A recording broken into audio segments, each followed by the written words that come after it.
안녕하세요. 닥터유 유태우입니다. 오늘의 주제는 만성비형간염 완치훈련입니다. 만성비형간염.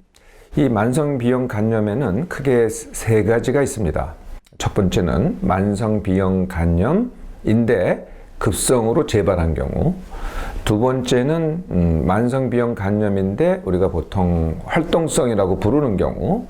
세 번째 경우가 만성비형간염 보균자입니다. 이 세 가지가 한꺼번에 만성비형간염으로 불리고 있죠. 만성비형간염이 급성으로 재발했다. 이거는 이제 급성 비형간염 이렇게 생각하셔도 돼요. 그래서 증세가 있습니다. 막 피곤하기도 하고 힘이 떨어지기도 하고 황달이 생기기도 하고 간 기능 검사를 하면은 이 간 수치가 뭐 몇백, 천 이렇게 올라갑니다. 그래서 이 경우에는 급성이니까 입원을 하셔야 돼요. 네, 그래서 입원도 하셔야 되고 또 항바이러스제 투여도 하셔야 되고 이 급성을 갖다가 멈춰야 됩니다. 두 번째 활동성 만성비형간염은 뭐냐? 뭐 증세가 별로 없어요. 네, 증세가 없고 단지 간 기능만 뭐 몇십 또는 몇백 정도로 오르락 내리락 하는 경우, 이 경우가 만성비형 간염 활동성입니다. 대개 이제 병원에 비형 간염이 있다고 병원에 이제 장기적으로 다니시는 분 있잖아요. 이런 분들의 일부가 바로 활동성인 만성비형 간염이죠. 세 번째 경우가 훨씬 더 많습니다. 이게 뭐냐면은 만성비형간염 보균자죠. 그래서 저 보균만 하고 있어요. 그러니까 간염 바이러스를 보균만 하고 있는데 아무 증상이 없어요. 두 번째, 간 기능도 정상이에요. 네. 어떤 경우가 제일 많냐? 만성비형간염 보균자가 제일 많습니다. 무증상이고 간 기능도 이상이 없는 것. 그리고 활동성 만성비형간염이 조금 더 있습니다. 그 안에. 그리고 급성으로 재발하는 경우는 병원에는 물론 많이 있죠. 그런데 전체 국민을 보면은요, 굉장히 적은 수입니다. 우리가 이제 그 비형 간염 하면은 그 자체가 두렵다기보다는 그 다음이 두렵죠. 뭐가 되냐면은 뭐 간경화가 된다, 간암이 된다. 이런 얘기를 갖다가 TV나 다른 그 언론 등에서 이렇게 많이 귀담아 들어왔잖아요. 사실 그런 경우가 과거에는 굉장히 많았습니다. 그런데요, 요즘은요, 그런 경우가 요즘도 물론 병원에 가면 있습니다. 그런데 그렇게 흔하진 않죠. 만성비형간염이 자꾸 재발할 때, 급성으로 재발할 때, 이런 경우가 간경화, 간암의 위험성이 높습니다. 단지 그냥 활동성 만성비형간염이라든지 그냥 만성비형간염 보균만 하고 있다든지 이런 경우는 물론 가능성이 있기는 해요. 위험성이 있긴 하지만은 그 위험성은 굉장히 떨어진다. 이렇게 보셔도 됩니다. 오늘 말씀드리는 완치훈련의 대상은 급성으로 재발한 경우를 제외하고요. 이럴 때는 이제 입원과 항바이러스제 투여가 필요합니다. 활동성 만성비형간염이든지 아니면은 만성비형간염 보균자이든지 이 두 가지 경우에만 국한을 합니다. 근데 이게 훨씬 더 많은 숫자입니다. 이 경우에 대해서 몇 가지 오해가 있으시더라고요. 네, 이 두 가지 경우는 다 증상이 없습니다. 근데 어떤 분들이 증상이 있다고 얘기하시는 분이 있어요. 뭐 간 부위가 불편하다. 또는 간 밑에 부위가 불편하다. 우상복부가 불편하다. 뭔가가 아프다, 불편하다. 이거는 이 간 때문에 그러는 게 전혀 아닙니다. 가장 큰 이유는요, 우상복부가 불편한 이유는 이 장에 가스가 차서 그렇습니다. 장은요, 잘라도 안 아픈데요, 가스가 차서 이렇게 팽창하잖아요. 그러면 아파요. 그래서 사실은 장의 문제인데 부위가 그쪽 부위니까 간이라고 생각을 하시게 되는 거죠. 또 이 간 부위가 불편하다는 분인데요, 사실 간 자체가 이런 기억을 갖고 있으실 거예요. 그러니까 급성 간염이 있을 때는 이 염증이 심해가지고 간이 이렇게 팽창을 합니다. 늘어나거든요. 그때 사실 통증이 있어요. 근데 그걸 기억하시기 때문에 기억하셨다면은 그게 불안이 돼서 지금 간에 불편함을 느끼는 거죠. 전혀 증상이 없다는 거예요. 피로를 이 간염의 증세로 생각하시는 분이 있더라고요. 만성비형간염 활동성인 경우나 보균자인 경우는 피로가 전혀 증상이 아닙니다. 요즘 피로하다는 분은요, 간 때문이 전혀 아니에요. 요즘 피로의 원인은요, 전부 다 지나치게 썼기 때문입니다. 뭐 몸을 지나치게 썼던, 마음을 지나치게 썼던, 이게 가장 큰 이유죠. 간이 나빠서 피곤한 경우는 과거엔 그랬어요. 또는 급성 간염인 경우엔 그렇습니다. 지금은 전혀 아니죠. 두 번째, 간 기능이 상승한 것이 간염 때문이다라고 오해하시는 분들이 많이 있어요. 제가 아까 잠깐 말씀드렸지만 만성기형 간염 활동성인 경우에는 간 기능이 상승하는 경우가 있습니다. 그런데요, 더 많은 경우는 뭐냐? 간염하고는 전혀 관계없이 다른 이유 때문에 간 기능이 올라갑니다. 네, 그 다른 이유의 가장 흔한 이유는 지방간입니다. 지방간. 지방간의 원인은 몸에 기름이 많아서 그렇거든요. 몸에 기름이 많으니까 간에도 기름이 축적이 됩니다. 예, 그러니까 간 기능 수치가 올라가는 거거든요. 또 두 번째 원인이 뭐냐면은 간 독성 물질을 내가 섭취했을 때, 네, 그럴 때도 간 기능이 높아집니다. 뭐 대표적인 예는 술이죠. 또 간 독성이 있는 약, 간 독성이 있는 한약, 또 어떤 건강식품 중에서도 무해하다고 하는데요. 사실 간독성이 있는 건강식품도 있습니다. 여하튼 간독성이 있는 물질을 섭취해서 간 기능이 올라가는 경우, 이럴 때를 내가 B형 간염 때문이라고 오해하시는 경우가 흔하다는 거죠. 세 번째가 이제 병원에 가시면은요, 반드시 그 간장약을 처방을 받아요. 이 간장약에는 두 가지가 있죠. 하나는 항바이러스제가 있고 또 하나가 이제 그냥 간장약이 있습니다.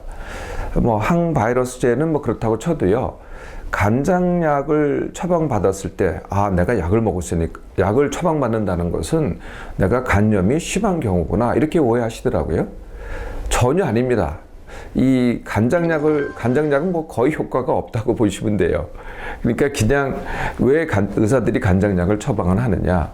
저도 처음에 배울 때는요, 이 간장약이 굉장히 큰 역할을 하는 줄 알았어요. 그게 아니더라고요. 이 의사들이 간장약을 처방하는 사실 이 숨겨진 이유가 하나 있습니다. 이 만성비형 간염일 때는요, 뭐 3개월이면 3개월, 6개월이면 6개월 이렇게 꼭꼭 와서 검사를 받으시는 게 권장이 되죠. 그 이유는 과거에는 그게 간경화나 간암이 되는 경우가 정말 왕왕 있었거든요. 그래서 꼭꼭 병원에 와라, 검사 받으러. 근데 검사만 받으러 오라 그러면은 안 오더라는 거죠, 환자가. 그래서 오게 하는 방법으로 약을 처방한 겁니다. 그러니까 오게 하는 방법 약을 처방한 거지 병이 심각해서 약을 처방한 게 아니라는 거죠. 오해하지 않으셔도 됩니다. 그러면은 만성비형 간염 그리고 만성비형 간염 보균자, 이게 어떤 상태냐? 제가 다른 경우에도 이 말씀을 드렸는데요. 바이러스하고 나와의 싸움입니다. 바이러스와 나와의 싸움이죠. 바이러스는 이미 내 몸에 들어온 바이러스는요, 스스로 더 강해지는 법은 없습니다. 그냥 그 바이러스죠. 그래서 항상 내 저항력이 어떻게 되느냐에 따라서 달라지는 거죠. 내 저항력이 약해지면 어떻게 되겠어요? 상대적으로 바이러스가 세니까 증식이 일어나고 바이러스가 더 많아집니다. 그러면은 간염 또는 간경화, 간암으로 이렇게 진행이 되는 거죠. 네. 이 바이러스하고 나하고 세력이 같다. 내 저항력이 세력이 같다. 이게 어떤 거겠어요? 이게 보균 상태입니다. 보균 상태. 네, 그래서 그냥 그대로 있는 겁니다. 평생 죽을 때까지 그냥 보균 상태로 있지만은 나한테 아무런 영향을 안 미치는 거죠. 좀 더 나가면 어떻게 되겠어요? 내가 더 세다. 내 저항력이 더 키워졌다. 그러면 어떻게 되겠습니까? 내 저항력이 내 몸에 있는 바이러스를 잡아먹습니다. 바이러스가 한 번 들어오면은 평생 그대로 있느냐? 그렇지 않습니다. 내가 저항력이 세면은 잡아먹을 수 있다는 거죠.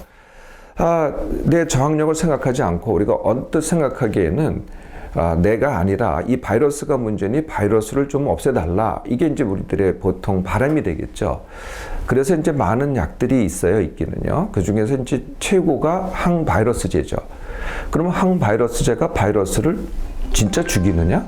죽이지 못해요. 여러분들 잘 주의해 보세요. 항바이러스제 복용해서 바이러스 죽이는 거 보셨어요? 그렇지 않습니다.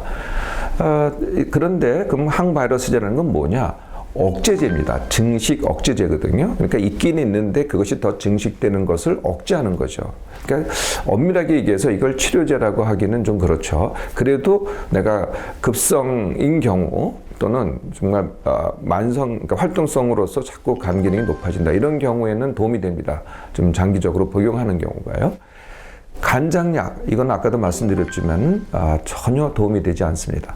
그럼 활동성 만성비형 간염 그리고 만성비형 간염 보균자 완치훈련 한번 시작해 볼까요? 이미 말씀드렸듯이 바이러스는 그대로 놔두고요. 내 저항력을 키우기가 완치훈련입니다. 네, 그렇게 복잡하지 않죠. 자, 내 저항력을 어떻게 키우느냐? 저항력을 떨어뜨리는 첫 번째가 뭐냐면요. 불안과 두려움이라는 거죠. 네, 그래서 불안과 두려움 맞서기입니다. 첫 번째 해야 될 일이. 나 비형 간염 걸렸어. 이거 그러니 걱정 안 하게 생겼어. 네, 나중에 이거 간경화되고 간암될 텐데. 이렇게 걱정하잖아요. 네, 그러면 바이러스한테 집니다.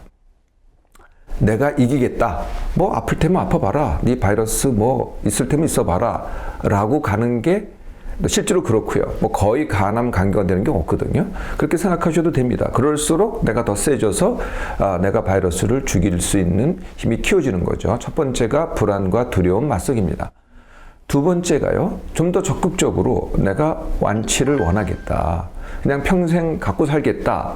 이렇게 생각하는 거하고요. 내 앞으로 정말 내 이 바이러스 내가 잡아먹겠다. 물리치겠다. 라고 생각하는 거는 차이가 나기 시작합니다. 그래서 두 번째가 완치 원학입니다. 내가 원한다면요. 거기에 맞는 생각과 행동을 하게 되겠죠. 자, 완치 원학이 이제 시작하시죠. 네, 그거의 첫 번째가 이 저항력을 떨어뜨리는 것, 지나치지 않기입니다. 내가 지나치면은 저항력이 떨어지거든요. 지나치는 경우에는 크게 두 가지가 있는 것 같아요. 내가 힘들다 하면서 지나치는 경우. 두 번째, 신나면서 지나치는 경우. 우리가 힘들다 하면서 지나치는 경우는 여러분 다 아시죠? 나 스트레스 받아, 힘들어 이런 말을 하면서도 그냥 그대로 합니다. 네, 그런 경우가 지나치는 경우죠. 그렇게 하지 않는 방법이 이제 쉽게 하기입니다. 두 번째가요, 신나며 지나치는 게 굉장히 흔합니다. 그게 뭐냐면은 이 남자들이 흔히 하는 거 있죠. 이 술자리에서 술 세고 나 체력 세다 이거 자랑하는 겁니다. 네, 그래서 나 끄떡 없어. 네, 이게 신나잖아요. 네, 신나는데 몸은 지나친 거죠. 그러면 저항력이 떨어집니다. 또 성취를 갖다가 내가 성취할 때 내가 신나잖아요. 네, 그러면서 내 몸이 지나치게 쓰는 것 갖다가 내가 모르게 되는 경우가 있죠. 여성들은 이런 게 있어요. 희생과 봉사. 내가 희생과 봉사를 할 때 참 여성들은 기뻐합니다. 그런데 이럴 때도 내 몸이 지나치거든요. 이럴 때 바이러스가 세지는 겁니다. 지나치지 않기가 완치훈련의 두 번째입니다. 세 번째, 간에 독이 되는 물질 피하기입니다. 간에 독이 되는 물질 피하기. 이건 너무나 자명하죠. 네, 아까 잠깐 말씀드렸지만은 술, 간 독성이 있는 약, 간 독성이 있는 한약, 간 독성이 있는 건강식품. 너무 맹신하지 마시고요. 이런 것들은 되도록 줄이거나 피하는 게 좋습니다. 그래야 내 저항력이 더 커지는 거죠.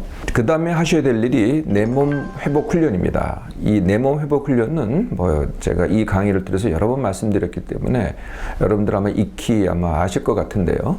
크게 네 가지로 구성됩니다. 첫째, 늘 같은 시간에 일어나기. 월화수목금토일. 두 번째, 같은 시간에 밥 먹기. 세 번째, 항상 우리가 지나치게 쓰기 때문에 내가 현재 하루에 내가 할 일들 중에서 10%를 덜하기. 네, 덜하기가 어떻게 되겠어요? 남기기가 되겠죠. 네 번째가 남긴 이 기력을 남겼기 때문에, 덜 썼기 때문에 남긴 기력 가지고 운동하기. 이게 내 몸 회복 훈련입니다. 한 2주만 하셔도요, 벌써 이렇게 몸에 차이가 나기 시작합니다. 잠도 더 잘 자게 되고, 피로감도 없어지고, 몸도 훨씬 더 편하게 되는 거죠. 자, 마지막 한 개 남았습니다. 쉽게 하기. 지나치면은 저항력이 떨어진다 그랬죠. 거꾸로 쉽게 하면 어떻게 되겠어요? 내가 편해지니까 저항력이 올라갑니다. 그래서 매사에 내가 힘든 상황이 될 때마다 자신한테 물어보세요. 내가 어떻게 하면은 이것을 쉽게 하지? 네, 이 질문만 해보시라는 거죠. 우리가 보통 질문을 안 하고요. 이렇게 정답을 자꾸 옳은 방법 또는 맞는 방법을 찾아다니세요. 그런데 남한테 맞는 방법이 나한테 맞지를 잘 않거든요. 해도 이제 찾는 것도 힘들고 그걸 나한테 적용한다 그래서 그렇게 쉽게 되지가 않거든요. 그보다 더 쉬운 방법이 나 자신한테 질문하는 겁니다. 내가 어떻게 하면 쉽게 하지? 네, 그러니까 처음에 막막하시더라도 자꾸 질문을 하다 보시면은 답이 나옵니다. 그러면 이제 쉽게 되기 시작하는 거죠. 자, 완출련 시작해 보세요. 이 바이러스가 좀 세기는 합니다. 그래서 다른 완출련 자체는 이제 제가 하라는 이 훈련 자체는 3개월이면 충분한데요. 이 바이러스를 퇴치하는 데까지 걸리는 시간은 좀 더 많이 걸립니다. 그리고 좀 한 번에 확실하게 되는 게 아니라 시간이 더 걸리거든요. 보통 1년에 한 100명당 3명 내지 5명꼴로 바이러스를 죽입니다. 그러면 시간이 가면 어떻게 되겠어요? 점점 상승적으로 내가 이 완출련 하면은 그 상태를 그대로 유지하면은 2년, 3년, 4년 되면은요 그 그러니까 바이러스를 완전히 퇴치하는 경우가 훨씬 더 늘어나는 거죠. 어떻습니까? 오늘부터 완출련 시작해 보겠습니까?